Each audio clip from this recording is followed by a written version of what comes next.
কোনো মানুষ যেন কাপড় ছাড়া না থাকেন, রাস্তার মধ্যে স্ট্রিটে যেন শীতকালে কোনো মানুষ না শুয়ে থাকে, শিক্ষা 16 বছরের নিচের কোনো শিশু যেন চায়ের দোকানে এই 3 আসনের এরিয়ার ভিতর কোথাও যেন কাজ না করে, 55 কোনো বয়স্ক মানুষ যেন বিনা চিকিৎসায় কষ্ট না পায়, আর কোনো মানুষ যেন ঘর ছাড়া না থাকে।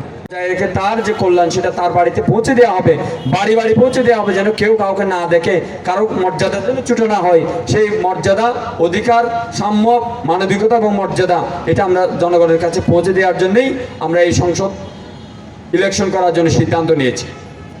এই জায়গায় আপনারা যারা আছেন তারা যদি আমাদের কথাগুলো প্রান্তিক মানুষকে পৌঁছে দিতে পারেন, আর প্রান্তিক মানুষদেরকে যদি আমরা রিচ করতে পারি, আমরা আশা করতে চাই যে আমরা এটার মধ্য দিয়ে বাংলাদেশ একটা মডেল দাঁড় করাতে পারবো, যার বদলতে এই বাংলাদেশের মানুষেরা আর কখনো দলে দলে ঝগড়া দেবে না, দলে দলে বিভক্ত হয়ে মারামারি দেবে না, ফেসিজম কায়েম করবে না, আর কখনো বিপ্লব করতে হবে না, গরিব মানুষকে আর কখনো প্রাণ দিতে হবে না।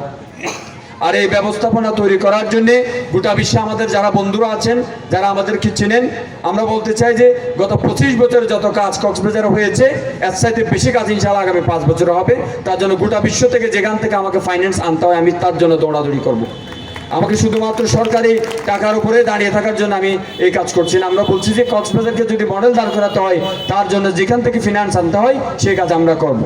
আমরা প্রত্যেকটা যুবকের বেকারত্বের অবসান চাই, প্রত্যেকটা যুবকের শক্তির কাজে লাগাইতে চাই, আর কোনো মানুষ যেন ভিক্ষা করতে না হয় এই ব্যবস্থা আমরা কক্সবাজারে করতে চাই।